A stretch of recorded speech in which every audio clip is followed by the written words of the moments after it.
love you, baby. And if it's quite alright, I need you, baby. To warm a lovely night, I love you, baby. Reach out every Monday On on BronxNet, 8:30 p.m. with Robbie Robinson, our musical director. Really?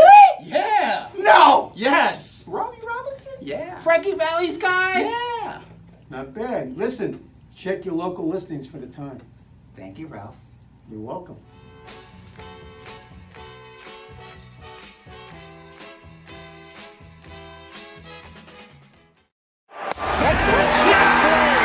Dodgers have won it all in 2020.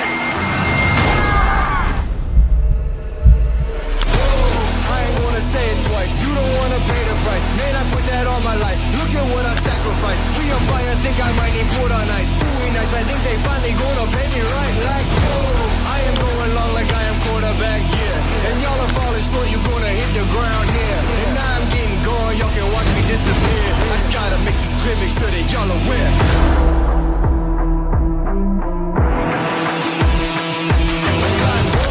You don't wanna see me when I show up like, whoa. I got all my people and they're ready, let's go. This is how we do it, yeah, but y'all already know. Yeah, we on a roll, man, we show up like, whoa.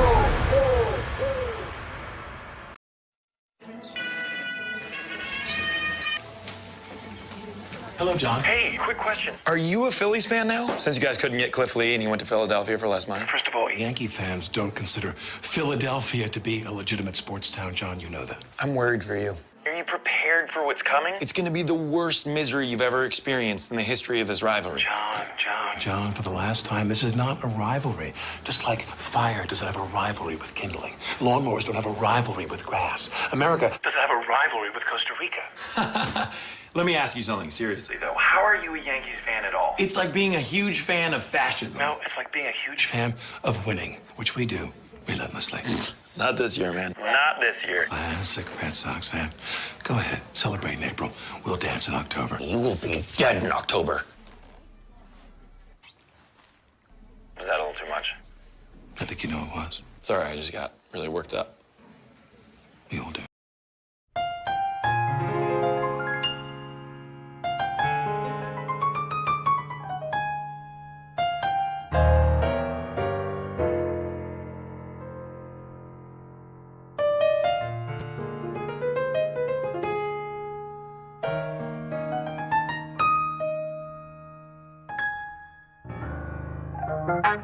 Reach out, oh, Ray and Steve.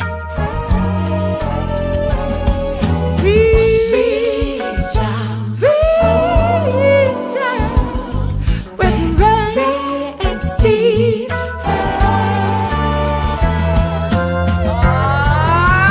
Take me out to the ball game. Take me out to the car.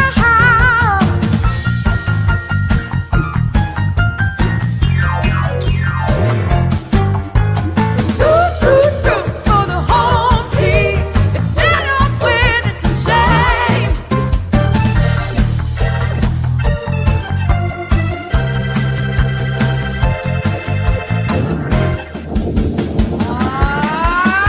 Play ball. Hi, everybody, and a very pleasant good evening to you wherever you may be, and welcome to Reach Out with Ray and Steve. Now, this is the show where East meets West, where the Yankees meet the Dodgers, and baseball meets music, and we all come together for community. Right now, it's time for Ray and Steve. Come on in, gentlemen. Hey, Robbie. Hey, Roberto. How you What's doing? happening, Robert? hey, we had a couple games yesterday, didn't we?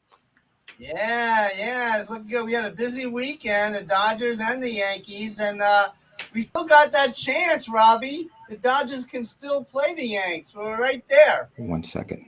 Now, think about this. This was what drives me crazy. You're right. The Dodgers and the Yankees can still get to the World Series, but the Dodgers won 106 games this year.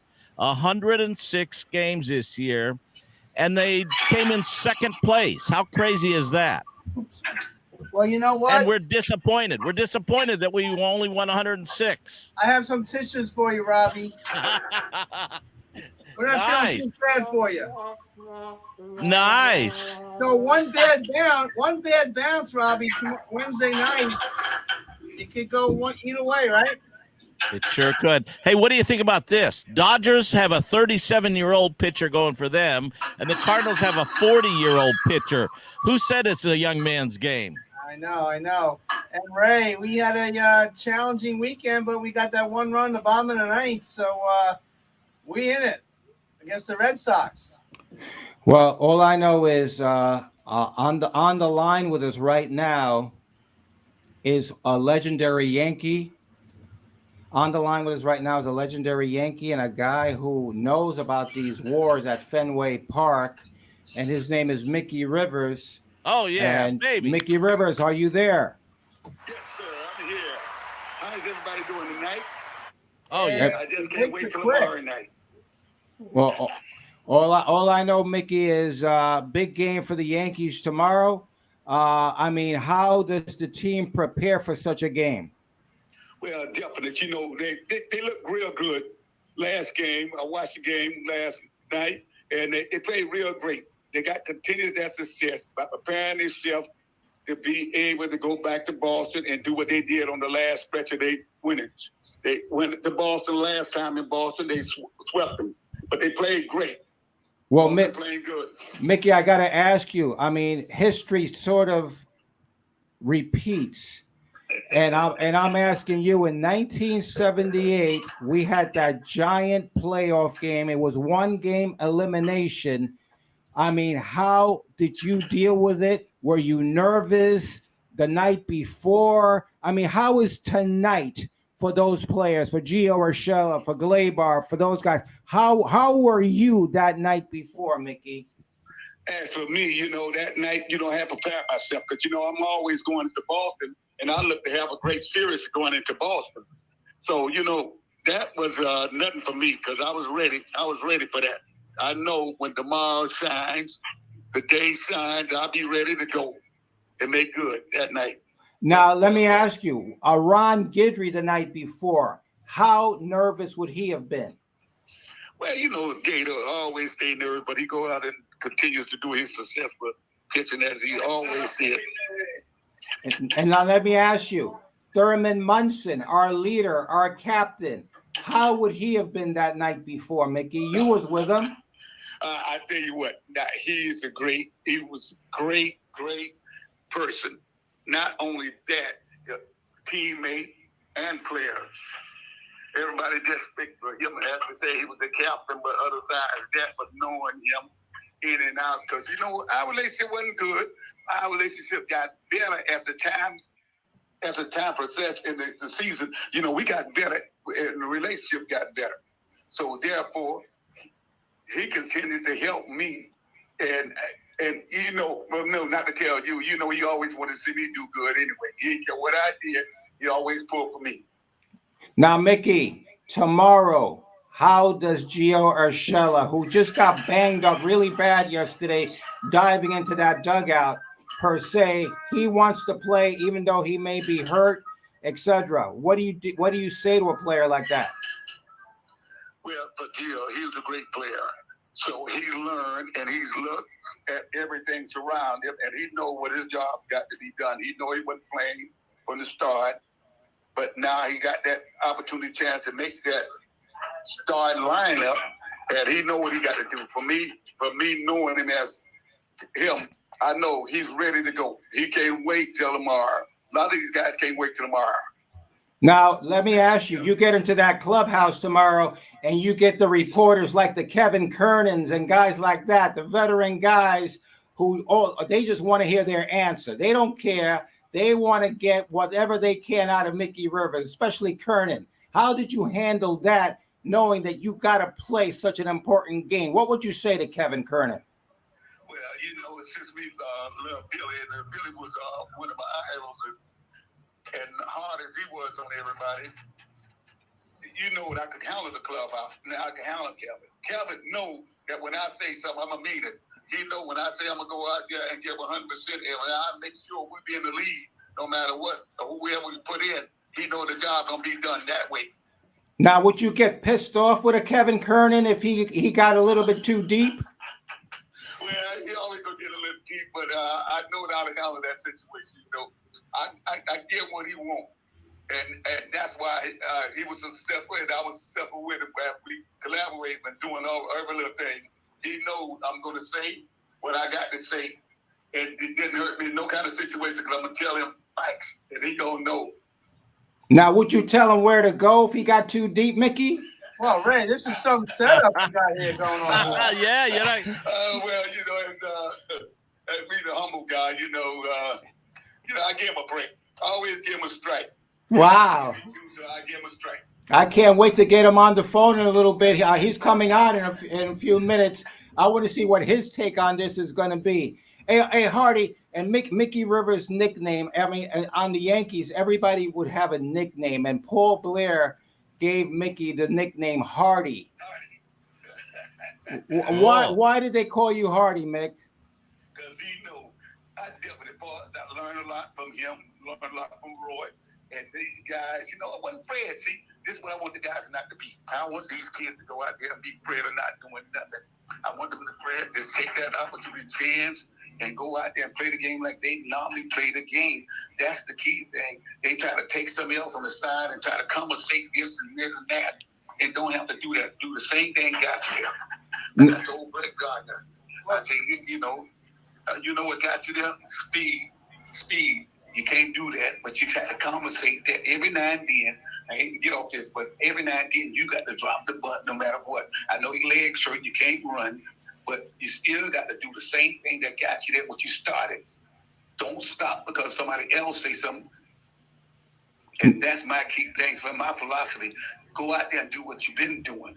Now, Hardy, I got to ask you, I don't know who does it on this team, but you kept the whole team loose in those days. The players, hey, Robbie, the players would literally fight to sit next to Mickey Rivers on the team bus because Mickey was our Rodney Dangerfield.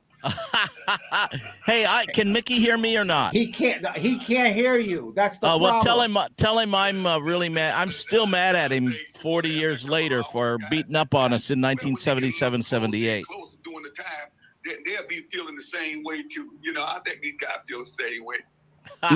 Now, let me just say this, Mickey. You used to sacrifice Reggie Jackson. He was your sacrificial lamb. And so, in essence, tell the people what you said to Reggie when he was getting a little bit too uppity. You said to Reggie, tell him what you said about the whole Latin, black, white thing. Well, you know, we always think, well, my key thing with Reggie, I know he was too strong on the players, and I know what it was take for a lot of guys in that caliber. I learned this, and I didn't want him. I can handle the insults and things like that because I know where Reggie was coming from. But I didn't want him to make it like a different issue with the ball players like a Thurman Munson. They have a different outtake. Nelson have a different take with that. And I can handle that. So I'll have to get on him because I wanted to keep my nucleus of the team together because I want to win. And I know I had the right set of guys to win. So I tell him little sorts of things by the name change and the IQ and all little things like that to keep him in line. When he get in line, because he couldn't check nobody but me. So I know that I had to take all that insults what he had to tell me. And now you said the most famous line of all was that he about the being a black man's first name. What was that, Mick? White man's first name, a Latin black name, and a black. It was his white man's first name. A white man's first name, a black man's middle name, and a Latino's middle name, and a white man's last name. You don't know exactly what you are. That was the classic line, which blew up the whole bus, including Billy. And after that, we went into Fenway Park and beat the heck out of the Red Sox. Definitely. Like they'll do tomorrow that same trend. Well, Ray, go ahead, Steve. Ray, our viewers out there, Mickey Rivers was a great athlete back in the day. Yes. And we have a couple of video clips of him in the outfield and getting a big hit in the playoffs. Let's check it out. Ron Guidry did not play high school ball. His parish school was too small to have a baseball team. He did play in college. Long run for Rivers. Can he get to it? And he does. What a catch by Mickey Rivers. What a play.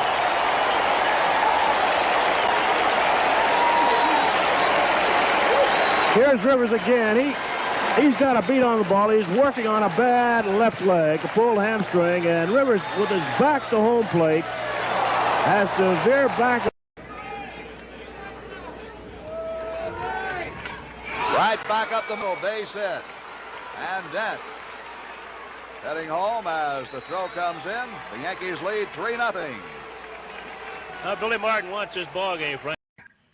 Ray, Mickey Rivers was money. He was clutch in the field, in the clubhouse, and at the plate. Well, and Mickey, Steve Vaccaro says that you were clutch in every facet of the game. And Robbie Robinson, who we talk about Robbie all the time when you're doing the bat boy play, and he knows about the legendary Robbie Robinson and being Frankie Valli's musical director. And what was your question for him, Robbie? Well, it's not a question. I just wanted to share with him that he is a great athlete and he is a winner, but I'm still mad at him for 1977 and 78. Wow. I don't know what to say about that Get one. over it, Robbie. Mickey, Get over he says that he insulted you by saying that he's very upset with you over what you did to the Yankees in 77 and 78. To the Dodgers. To the Dodgers. Okay. Me too. I'm the same. I'm assaulted, but we had to play. We had to win. At that time, we had to win. Anything else, I'd get him the brick. He said you heard what he said, right, Robbie? Yeah. Yeah, he heard you, Mick. Robbie, let it go. Let it go.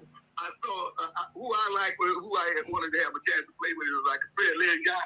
I saw him in school when I was in California, and he was a great player, and you can't take nothing away from that. And I know of him, that guy only, because I was out there in California when I watched him going to a lot of games. They had a lot of things out there. When I was out there with the Angels, I got an opportunity chance to meet him, talk to him, and he's a very stand-up guy. He's one of my favorites. You heard that talking about Frankie Valli.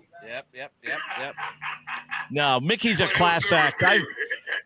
I ran into Mickey at Yankee Stadium. He is a class act. And Robbie, you met at Yankees. And Robbie, you met at Yankee Stadium. Mickey, I think it was 2 years ago, actually, before the pandemic. Well, listen, Mickey, thank you so much for coming on. I mean, listen, Steve loves you. Robbie will learn to love you, even though you gave him a beating in 77 and 78. Okay, and we'll see what happens. I would have given him that break, but I had to do that.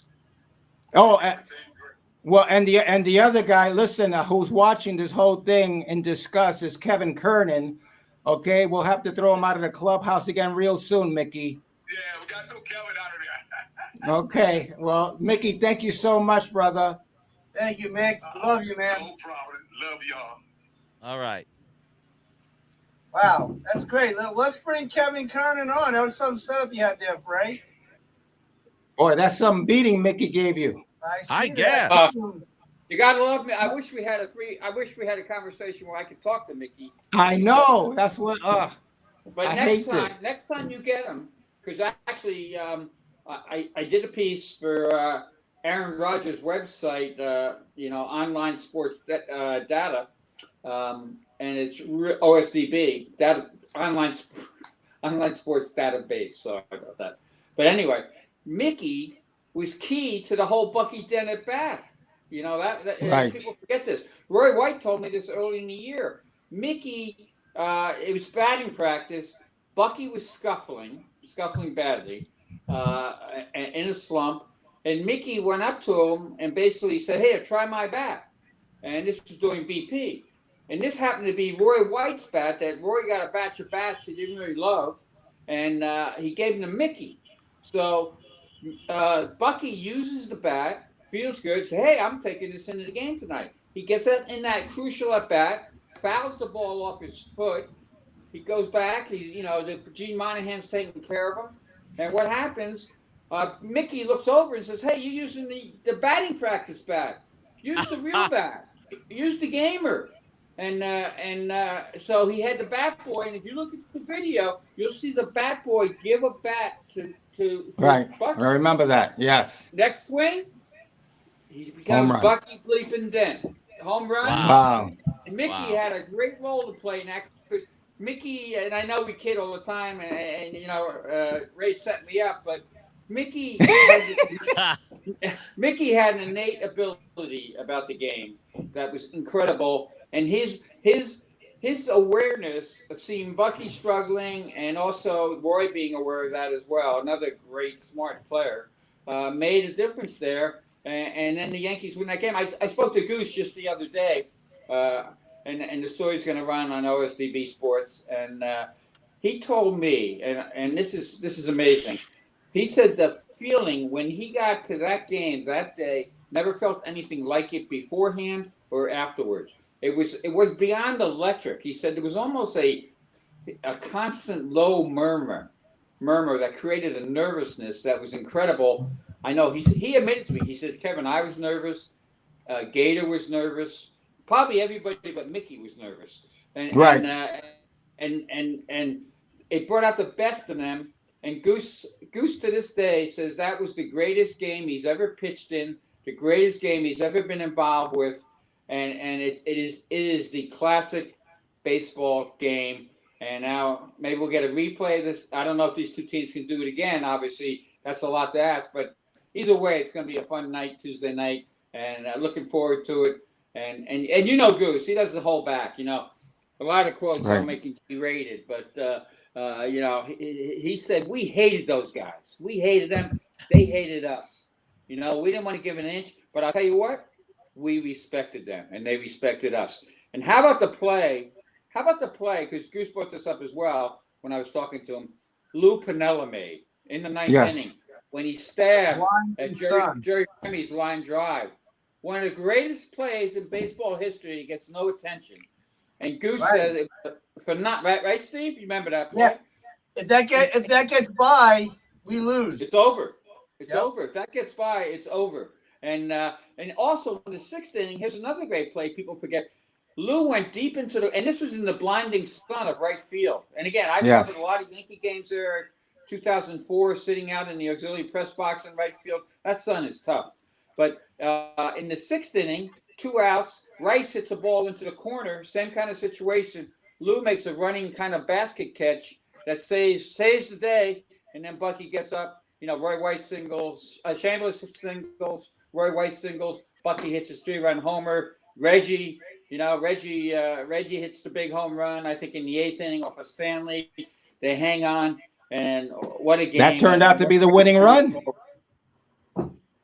And Kevin, before we continue about tomorrow's big game, first I have to say, I've known Kevin since he started at covering the Yankees, all the way through the end, a class act, and probably, I'm going to say arguably, the best pound for pound writer that we had in all of New York sports. And I mean that with all my heart. You wrote some incredible stuff and some stuff that should have won the big awards. You know what I'm saying? Probably because you was at the Post, you didn't win those awards, but you should have. Had you been anywhere else, forget about it. And for that very reason, I am so proud to say that Kevin Kernan is in the New York State Baseball Hall of Fame. Awesome. And I'm looking at the shirt behind you, and I'm also looking at the big award that's to your left. And so that's beautiful. That is beautiful, it was a great Kevin. event last month, and Ray was up there, of course, with Cesar Pressbach, the great Yankee scout. Unbelievable. And Ray, you got to admit, though, I gave a good speech, right? My speech. Would I get anything other than? I mean, instead of putting it on paper, it just came out of your mouth, and it was beautiful. Well, He I should really have been was. a stand-up. I guess I should have been I could have been a stand-up comic too. And he had the people roaring over there. They said, I thought Rodney Dangerfield was gone. and Tino Martinez was right there. Tino And was unbelievable. Pagliarulo, and again, speaking of Lou Piniella, they both spoke so highly of Lou. And we're thinking about Lou down in Tampa right now. But it was a phenomenal event put on by Rennie LaRue, and loved being there. And it was a long time coming because we had to slow down with the the delay and everything in the world. But we finally got it done. And again, one of the things, Ray, I think you make a good point, and I'm not going to be modest here. I'm going to be truthful. I get along with the players because I understand the game. I knew the game. I played through college. Right. And I wasn't afraid to to ask the players a tough question because and Jeter, many times, and A-Rod. One small story. I'm at the David Ortiz golf tournament in the Dominican, a beautiful tournament. David raises money for his charity, helps out kids left and right. And this was early on before Manny Machado and Yonder Alonso were even in the majors. So I see A-Rod. He's sitting at a big table dinner. He's got about 20 people at the table. I go over to say hi. He stops the dinner and says, and he has Yonder and Manny stand up. And he goes, Manny, Yonder, I want you to meet Kevin Kernan. If he ever asks you a question, you tell him the truth because you can trust this guy. This guy writes the truth. And for A-Rod to say that, and I had my problems with A-Rod. There were some issues there, but then A-Rod did a great job changing everything around for the better. Good luck to him now. I know he takes a lot of grief on Sunday Night Baseball, but I think the things he says are he cuts to the heart of it. He does his homework. A lot of things about the Yankees that were right, and they kind of followed some of his advice, even though they maybe didn't want to, and all of a sudden they played better. So, it's great through the years to deal with these guys. The Yankees were a class act, every one of them. Having a chance to talk to Roy White recently, is there a better person in the game? Hey, and let's get Roy White a plaque in Monument, over at the Yankees with all the other guys out there. Roy White deserves a plaque out there. I think for what he's done for the Yankees, where he stands. I don't have the numbers right in front of me, but it's like incredible, his numbers with hits as a Yankee and also the way he played the game. So I'd love to see that happen. And one other thing, before you ask any other questions before we go on, but when the last out was made, and Goose said this, Nettles makes the catch. And Goose says, he saw it later in the photo, but he also saw it live because he was pitching, of course, the foul pop by Yastrzemski. He said the look in those people's faces, the Red Sox fans, it was as if they'd seen a ghost. They were just couldn't believe they lost that game. And then who did he see? He saw the boss sitting right down there. Right. And he said, you know what? And he loved the boss. He goes, you hated to see that guy come in, meaning the boss, but you hated when he wasn't able to come around anymore. So his love for the boss goes deep. And those 78 Yankees are really something special. What they did, how they played the game. And Mickey said it there, how they were together. They were together. They had their fights like a family, but they were together. And what a joy it was to watch them play baseball. So, Kevin, what's going to happen tomorrow night in Boston and also in L.A. on Wednesday night? Yeah, I think that's a great question. I got a feeling that Garrett Cole has to do better than he's done in the past. He will. I hope he doesn't. I hope he doesn't give it up in this game because then he will have that reputation that's going to be hard to overcome. But to me, he's the key to the whole series. If he comes out there, listen, the Red Sox. I think the Red Sox have overachieved myself. I think Alex Cora has taken them a long way. He's a great manager, and I think the Yankees are the better team. And I think last time you guys had me on here, or early on before the season even started, I was talking about how let's get this done. Just like I said about Roy White, let's get this done with Aaron Judge. Sign him forever. What are they waiting for? And of course, people were saying, "Oh, he gets hurt all the time." Where would the Yankees be without what Judge has done for them this year? Not just we talk about great plays. The plays he made the other day in right field were terrific as well.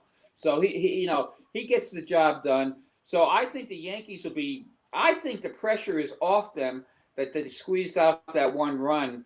I also think, though, and this is the scary part for the Yankees, I think Alex Cora will basically approach this game and use his whatever starting pitchers he has, he's going to use them and he's going to back them up one after another. So you're not going to see any dead wood in that Red Sox, in that bullpen that came out last time the Yankees faced the Red Sox. And Garrett Whitlock, a Yankee Rule 5, he's back. We see he's healthy, so he's dangerous. So I think Cora is going to try to keep it, match it up.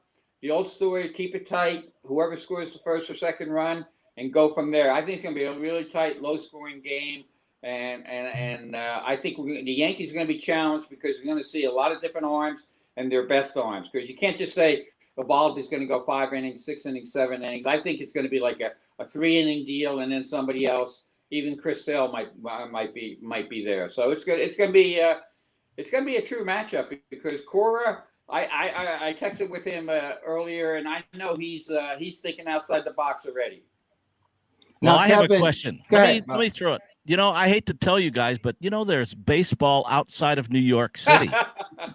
Are you No, serious? and we're gonna talk about the Dodgers scenario coming up right now. But I Okay, just gotta Kevin, ask. let me ask you, Kevin.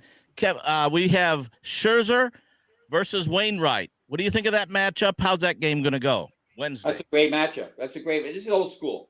With all the It's talk way old of- school. Yeah. Yeah, with all the talk of analytics and everything else, what wins these games? It's the old school approach. It's getting the big hit.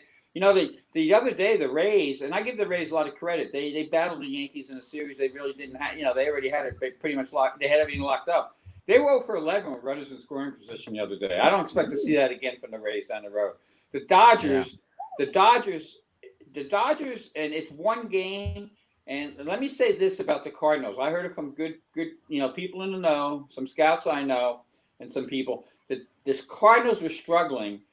Their leaders, Molina, Wainwright, basically went to management and told management, we're having too many meetings. We're having too much, too many numbers thrown at us. Let's get back to baseball. And this was right before they went on that run. And they got back to baseball. 17 in a row, yeah. Yes. And so the worst, and I know the Dodgers won't do it because you don't look past anybody this time of year, but they cannot afford to look past the Cardinals. The way they're playing, the way Arenado is pumped up to do something great. Wainwright's curveball that'd be a little kryptonite for the Dodgers. Dodgers have some injuries, but to me, the Dodgers are so good. Getting Scherzer, and to me, Trey Turner. Unbelievable. You realize that? I don't know if the fans know this, and I don't know if even Mr. Negron knows this. Trey Turner led the National League in batting average. He led the National League in stolen bases, and he's got 26 or 27 home runs. Not a bad year. And he's the perfect playoff player, guys.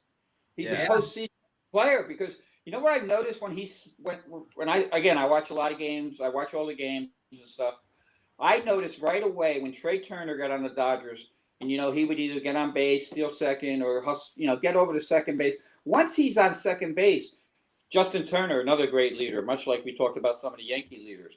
The Dodgers didn't try to do too much as hitters. They just put the ball in play because they knew they could get an easy run by moving him along.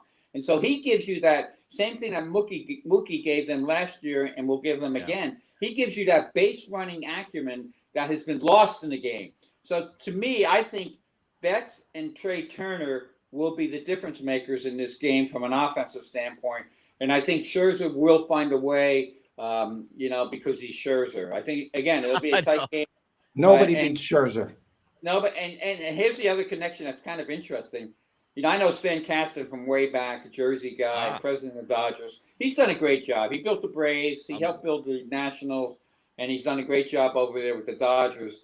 And baseball's a game of connections. It's interesting they made that trade with his old team when the Padres thought they were going to get Scherzer and Trey Turner. But again, Stan Kasten, you don't hear about this. This is a little backroom stuff you don't hear about. But Stan Kasten, I'm sure, made it clear for the Dodgers to make sure that trade went down to get, give the Nationals what they want because these two pieces are so important. We have to have them, and they took them home, and now we'll see if they take them home in the playoffs. Yeah. Well, Kevin, thank you so very much for joining us here today. Wait a minute, Steve. You think you got the most important game of the year? You're throwing them off already, just like that.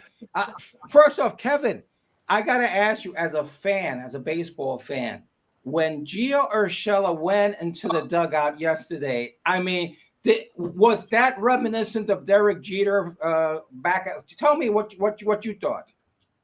I was sitting there watching the game. My wife, first thing I said, that's Jeter, but he hit a wall. He hit a wall instead of hitting a fan. You know, that play, and this is what the Yankees needed, because they're too much. In some ways, the Yankees have been overanalyzed, overanalytical. You see it with Cole, the sequencing, the pitching. It drives me insane. Just get back to playing baseball. Urshela put his body on the line, somehow got up from that. That's the play. If the Yankees go on and win, that's what I said. That's the play. And you know what, Ray? That's a great point you make. When he walked out of that dugout, he looked like. Remember how Jeter? He wasn't as cut up, but he looked like Jeter when he came out of that play. Yeah, and that's what the playoffs are all about. That's what Goose was telling me. You got to leave it all on the line. You can't. If you give up a couple runs, you can't panic. You got to keep playing hard. And Urshela, the Yankees have turned shortstop into a zone position. Basically, it's zone defense now. Shortstop is not the typical shortstop. And moving, and I said it again, and I've been saying it for 2 years. You guys know I've been saying this, so this is not something, you can probably find the old clips.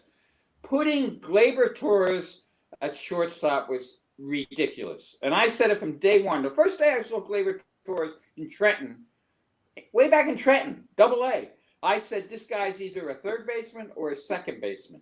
I say he's not a shortstop. He's not built like a short. And you know what happens when you take a player out of his comfort zone, put him in a different position, then the offense goes down.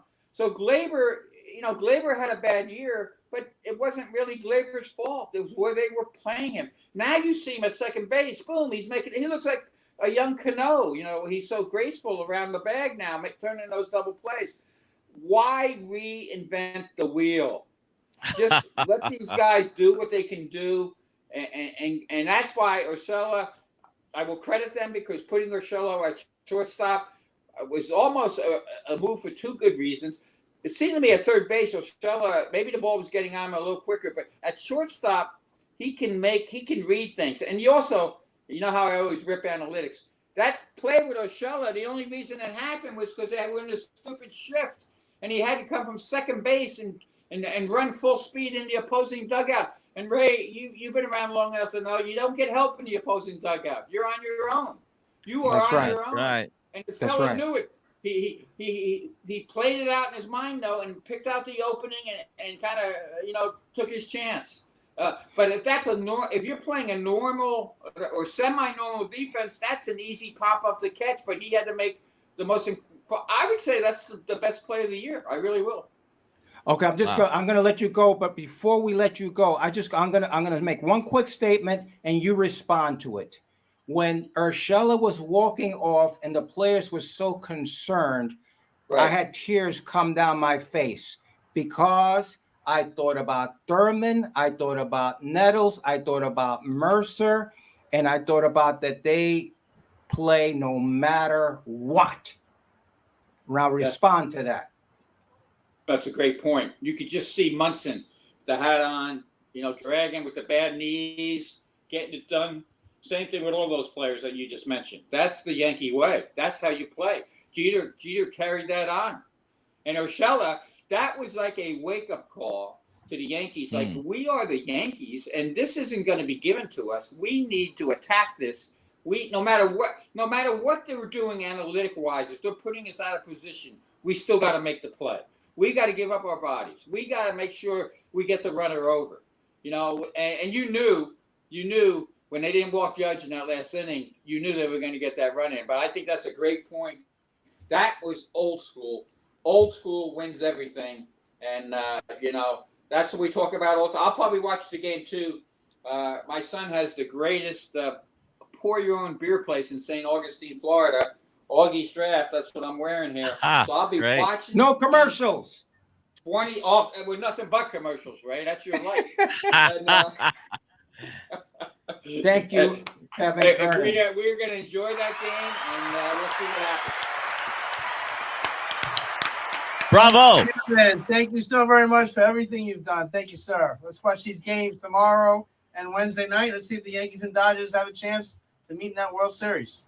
Hey, wouldn't that be cool? You guys are the greatest. And Frankie Valley, I'm a Jersey guy, so I can relate to him as well. Take care, fellas. I can tell that. See, all right. So, guys, I'm in Minnesota. Okay, I'm doing some work with the Mayo Clinic. Obviously, I'm a big Vikings fan, but not the biggest Vikings fan, because the biggest Vikings fan is sitting right next to me. She is 101 years young, and her birthday is January 15th, 1920, and she was voted the top 60 Minnesota Viking fans. Give it up for Isabel Montgomery. Isabel, you're beautiful. My 100 years old. 101. 101 years old. She turned 100. Ray, what do you think of this? She's a fine lady, and if she's not married, I'm gonna find my way to Minnesota somehow. Oh, okay. Well, you haven't flown in years, so you don't have to worry, Isabel. For Isabella, I will fly. That's right. But Robbie, we were in Minnesota. You played with Frankie Valley. You invited me. We went out to breakfast. We went cruising a little bit. It was such a great show. Another turnout, and we had some great people in the audience. Somebody from Fleetwood Mac. Hey, we had a lot of fun, though. Go back to that picture, the first picture, because that was so fun. Ray, Steve and I were cruising around Minneapolis in that convertible, that Mustang convertible. How cool was that? Me with my Dodger hat, of course. The Dodger hat. We had the Dodger. We had a nice breakfast, great concert. But Rick Peterson was sitting right next to me, the keyboardist for Fleetwood Mac. Yes, he's a buddy. He's a Hammond artist, buddy of mine. We're going to have to get him on the show one of these days. Yes. Yeah, he's the keyboard player for Fleetwood Mac, and of course he also goes out with Stevie Nicks, and he's played with Prince. He's played with everybody. He's one of the great keyboard players in the country. That's right. But Isabel, how'd you become a Viking fan so long ago? Well, because I lived in Minnesota. Oh, there we go. But I want to top you. We have I had a 69 Cadillac convertible. 63. Oh, yeah. 59, Mom. 1959. Yeah, and I got my dining room is full of trophies. There I am. There we go. Yeah. Wow. And I have trophies in the dining room, loaded in the dining room with that is awesome. All the car shows. So I know you aren't football guys, but guys, she got a football from the Minnesota Vikings. Show that football on the screen there. They put a name on it. Unbelievable. That is so cool. So and I got a nice shirt too. There you go. Yeah. Number Number one fan. She's definitely a fan. So I came all the way from New York to find her. But yes. she is great. But we're going to win a Super Bowl one year, right, Isabel? Well, I hope so. We're not doing very well. I know. We're always not doing very well. Why is it? Look at you at the game there, yeah. Why does Vikings keep losing? Zimmer still has hope. He said he's got a nice team, a good team. That's right. Well, he's the only one saying that. But he said that the day after the last game. That's right. Player. That's right. But your husband served in the military, right? Yes. And you were married for how long? In 70 years so. Years, I don't know. 70 years. Wow. Steve, we got a nice text from Ahmad Rashad saying hello to the young lady. Oh, okay, Ahmad. He was my favorite. I loved him. But, there we go. I did pick Tarkington, though. Yeah, she got to go with Fran Tarkington. But Isabel, you have a great family. You have 8 children, right? You live right off the lake here. We're sitting in your porch here. It's a beautiful environment here. And those are all my plants that have to go in the living room. There we go. And tomorrow, as soon as it gets cold here. That's right. But Isabel, I want to thank you so very much for joining us here on Reach Out with Ray and Steve. That's so cool. Isn't it cool, Robbie? Awesome, amazing. You look fantastic, young lady. Thank you. That's right. So Isabel, give her a round of applause here. Put that little There we go. 101 years old. God bless you, Isabel. Thank you. So, Robbie, everything comes full circle. We lost a great musical talent and musician. He was a friend of yours. Talk about that a little bit. We lost 1 week ago today. We lost one of the greatest Hammond organ players in the history of music. His name was Dr. Lonnie Smith. He was a friend of mine. He was a hero of mine. He was an inspiration of mine. He was a mentor of mine. And the whole Hammond world and the whole music world is very sad because of it. But we are thankful that we have the legacy of his amazing music. He was just chosen this year, as he has been in the past many, many, many times, #1 jazz Hammond organist in the world by Downbeat Magazine. This guy had an amazing career. And tonight on my Jam and Java show, do we have my Jam and Java promo? Yeah, we're going to pay tribute to Dr. Lonnie Smith, as my indication has on there on the poster. Dr. Lonnie has left the building. Tonight, we're going to pay tribute to the Hammond organ legend, Dr. Lonnie Smith, on Jam and Java tonight. And this guy was his music, he was an inspiration on so many levels. And I've got tributes that, a few weeks ago, we did a birthday tribute to him because we actually knew that he's been under the weather for a while. And we wanted to make sure that we paid tribute to him while we still could. And I've got a bunch of clips from a variety of celebrities. And maybe we have one of those tribute. Do we have that tribute from the actor? Maybe we could show. Happy birthday, Dr. Lonnie Smith. I won't sing. I won't do that. That wouldn't be good. But I'm going to wish you a happy birthday and say I love you, I miss you, I'm sorry I haven't gotten down there to see you. I think about you all the time. Thank you for being my friend, and it is my privilege to be your friend. I hope to see you soon. Happy birthday. I love you, man. You know what? He was beloved, this guy, because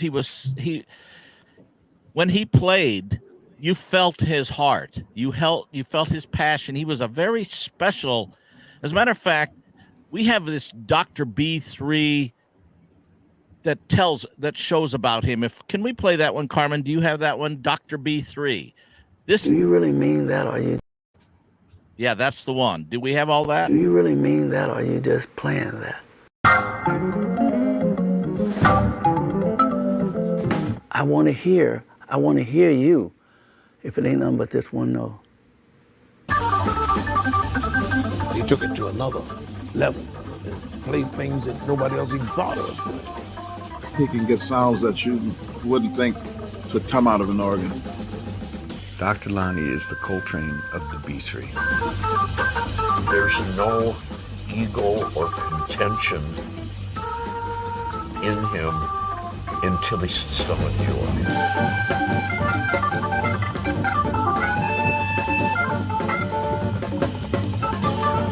That is jazz musician Dr. Lonnie Smith sitting in with the Roots. Fantastic. Thank you. But you guys had the best group in Harlem back during that time. I mean, the vibe, you could feel the vibes within the musicians, and therefore you could really connect.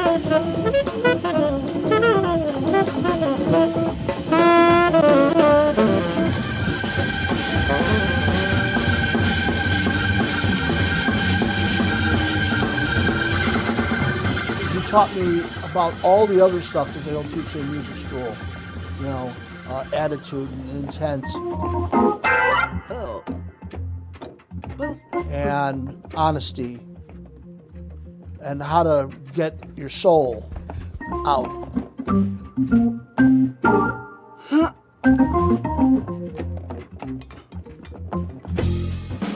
He's like a kid, you know, he's very in touch with his inner child.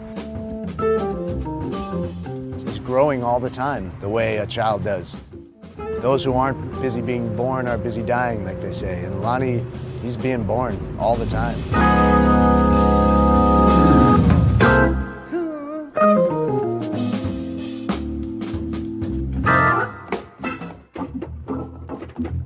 Somebody asked him, well, why do you call yourself Dr. Lonnie Smith? And he gave a punk answer. because, because I can.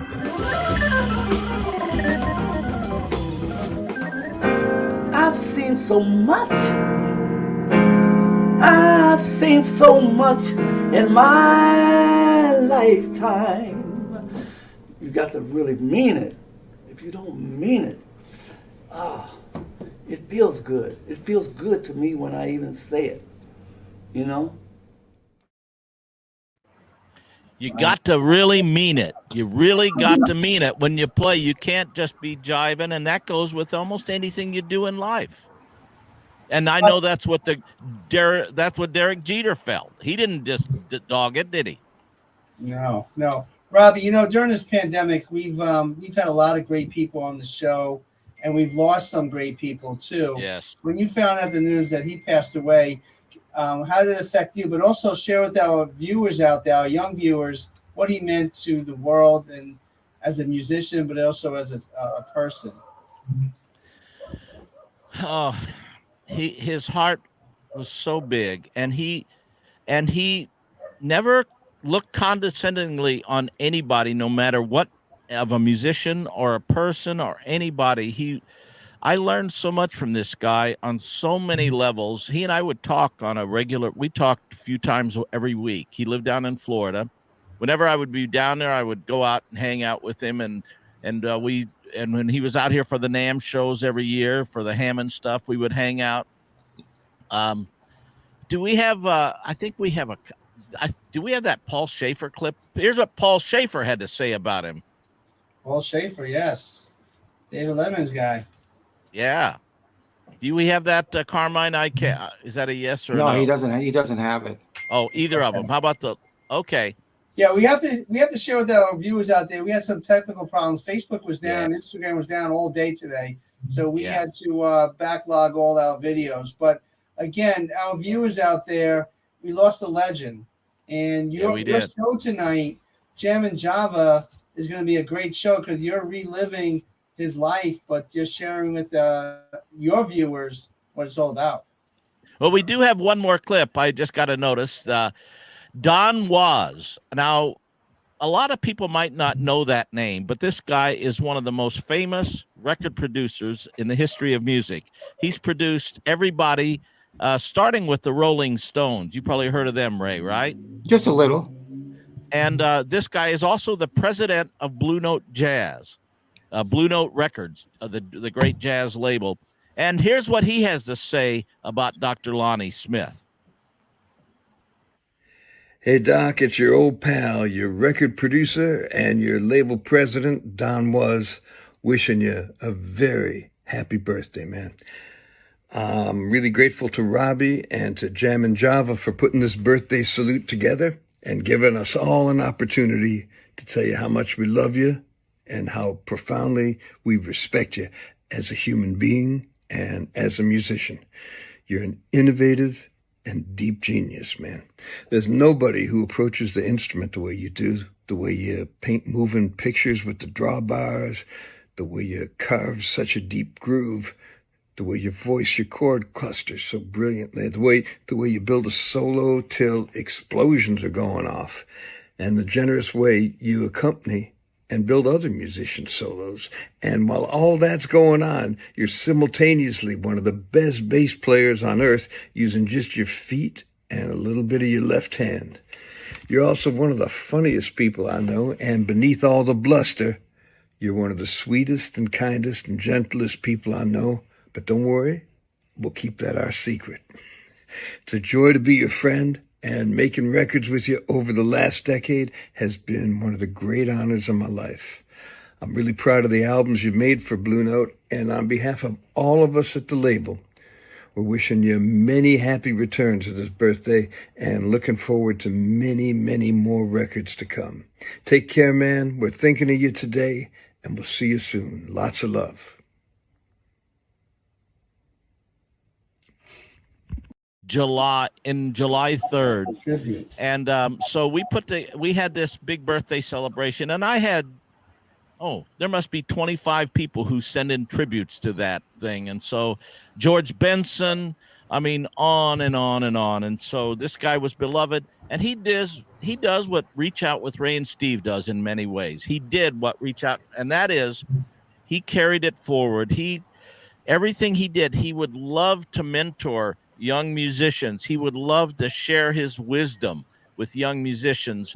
And anybody who touched him always remembered him and always learned something from that great, great man. He will be sadly missed, but we're better for having known him. Robbie, how old was he when he passed? Only 79. And he had pulmonary fibrosis, and his breathing has gotten worse over the last year or so. And so he's only 79, but he sure put a lot of music in those 79 years. He's a teenager next to Frankie Valli. Yeah, And next to Isabel. And Isabel is 101. Oh, he's a baby next to Isabel. But here's an interesting fact. There's so many interesting facts. He was. Oh, look at that! By the way, Iggy Pop was on his last record, which went to #1, by the way, in the jazz charts. And when he was from Buffalo, New York, and he used to go over to this music store and just hang out there in the music store. And this guy, Kubera's music, Art Kubera was the guy who owned the music store's name. He gave Dr. Lonnie Smith a Hammond organ. And he said, he says, and to this, until the end, Dr. Lonnie would refer to Art Kubera as his angel, because this guy gave him a Hammond organ, which is a very expensive, big instrument, of course, you know. Well, Robbie, we're so looking forward to your show tonight to relive the legend of Dr. Lonnie Smith. And you do such a great job of bringing musicians together and sharing that knowledge with our viewers and with your viewers. God bless you, man. And then we have big games coming up this week, huh? Tuesday and Wednesday. That's right. The Yankees will win tomorrow night. The Dodgers will win Wednesday night. And then we live on for another round of playoffs. Now, hey, let me ask you: is tomorrow's game at 8 p.m. Eastern Standard Time or 7 p.m.? 7 p.m. 7:08 ESPN. Okay. Hey, you know what? I think I don't like Carmine. We got to get Carmine's act together. Put that graphic up again. Carmine, I do not like the color of that graphic, and I don't think Ray does either. No, it's terrible. Oh, it's terrible. Well, I did that. I had Cardinals on my mind. Going. Sorry, Robbie. You're fired. Again, Ray. Every show you fire me. I have another question for you, Steve. Yeah. If you notice the graphics, we need to clean up our act a little bit here. Look at the graphics. The name under it says Steve Vaccaro for you, right? Right. Mm-hmm. And it says Robbie Robinson for me, right? Mm-hmm. Yeah. Then we look up here at Cher, and he just got the one name. It's Cher. It's, what is this? Yeah, he's like Madonna. Yeah, I guess so. Right. Do you have a last name? It's Hispanic Heritage Month, so so I'm allowed. Oh, okay. Yeah, every show needs a diva, right? But real quick, because we're out of time. Next week we have Hall of Famer Roberto Alomar on the show. A very interesting show next week. Person. Very interesting show next week. Wow. Yes. But every show is an interesting show. You never know what Robbie Robinson is going to show up with. So I look forward to the musical part because I don't want to know until showtime. That's well, right. Robbie Alomar, he's one of the greats. 101 Isabel. Years old. Well, we're out of time yet, guys. God bless. Have a great night. Robbie, see you later. Beautiful All right. lady. See you later.